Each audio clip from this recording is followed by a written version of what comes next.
I was going to mention when we're talking about Seven that just if you're looking at the greatest performances, portrayals of murderers, so obviously, like I mentioned, Hannibal Lecter in Silence of the Lambs, that's up there. Seven to me is like competing for first place with Silence of the Lambs. But then there's a different one with Kubrick and Jack Nicholson, right? With The Shining, and there's as opposed to a murderer who's always been a murderer. Here's a person like in American Beauty who becomes that, who descends into madness. Yeah. I read also that Jack Nicholson improvised Here's Johnny in that scene. I believe that. That's a very different performance than yours in Seven. What do you make of that performance?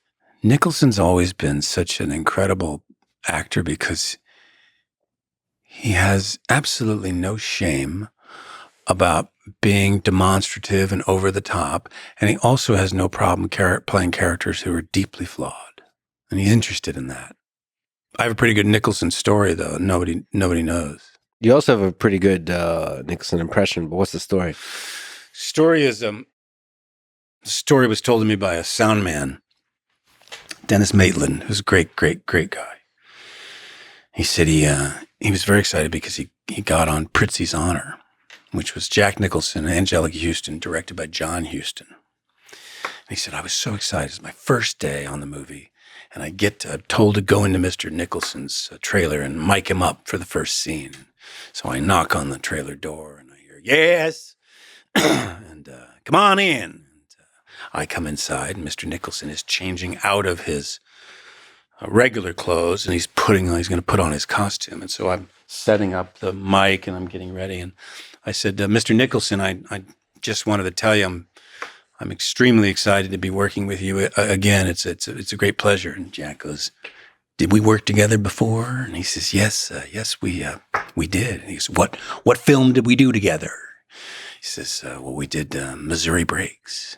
Nicholson goes, oh my God, Missouri Breaks. Jesus Christ, we were out of our minds on that film. Holy shit. Jesus Christ, it's a wonder I'm alive. My God, there was so much drugs going on, and we were stoned out of our minds. Holy shit.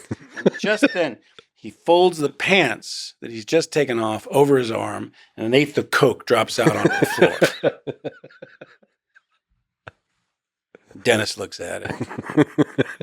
Nicholson looks at it. Jack goes, haven't worn these pants since Missouri Breaks. Man, I love that guy. Unapologetically himself. Oh, yeah. Your impression of him, like at the AFI, was just great. Well, that was for Mike Nichols. Oh yeah, he had a big impact in your career. Huge, really important. Career. Can you talk about him? Like what role did he play in your life? I think it was. It was 1984.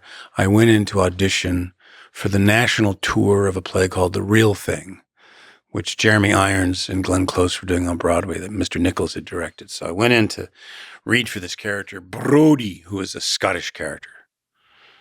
And I did the audition, and Mike Nichols comes down the aisle of the theater, and he's asking me questions about where'd you go to school and what have you been doing. And I just come back from doing a bunch of years of regional theater in different theaters. So I was in New York, and meeting Mike Nichols was just incredible.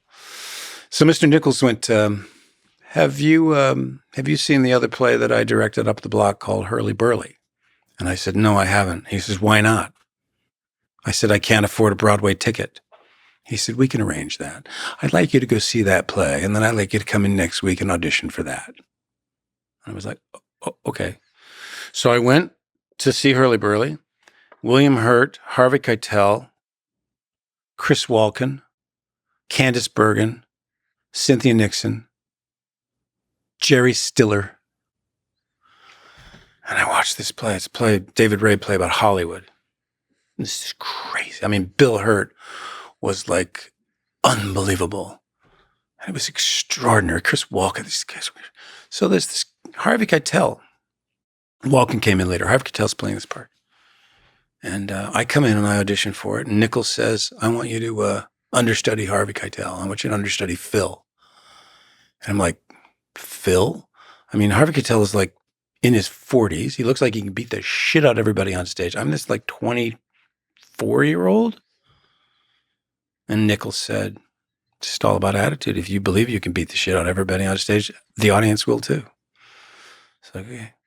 So I then started to learn Phil. And the way it works when you're an understudy, unless you're a name, they don't let you rehearse on the stage. You just rehearse in a rehearsal room. But I used to sneak onto the stage and rehearse and try to figure out where the props were and yada, yada. Anyway, one day I get a call. You're going on today. It's Phil. So I went on. Nichols is told by Peter Lawrence, who's the stage manager, Spacey's going on as Phil. So Nichols comes down and watches the second act, comes backstage. He says, that was really good. How soon could you learn Mickey? Mickey was the role that Ron Silver was playing, that Chris Walken also played. I said, I don't know. Maybe a couple of weeks. He goes, learn Mickey too. So I learned Mickey. And then one day I'm told, you're going on tomorrow night as Mickey. Nichols comes, sees the second act, comes backstage, says, that was really good. I mean, that was really funny. How soon could you learn Eddie? And so I became like the pinch hitter on Hurly Burly. I learned all the male parts, including Jerry Stiller's, although I never went on as Jerry Stiller's part. And then I left the play. And I guess about 2 months later, I get this phone call from Mike Nichols. He's like, Kevin, how are you? And I'm like, I'm fine. What can I do for you? He says, well, I'm going to make a film this summer with Mandy and Meryl, and there's a role I'd like you to come in and audition for. So I went in, auditioned, cast me as this mugger on a subway. Then there's this whole upheaval that happens because he then doesn't continue with Mandy Patinkin.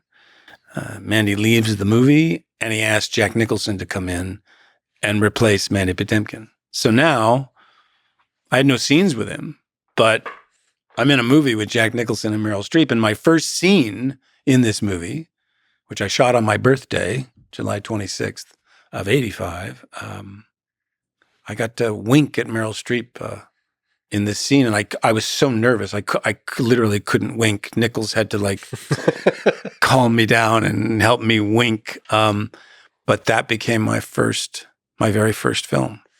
And he was incredible. And he let me come and watch when they were shooting scenes I wasn't in. And I remember ending up one day in the makeup trailer on the same day we were working, Jack and me. We had no scene together. But I remember him coming in and they put him down in the chair and they put frozen cucumbers on his eyes and did his neck. And then they raised him up and did his face. And then I remember Nicholson went like this, looked in the mirror and he went,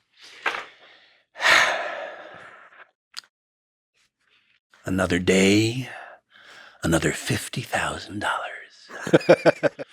And walked out of the trailer.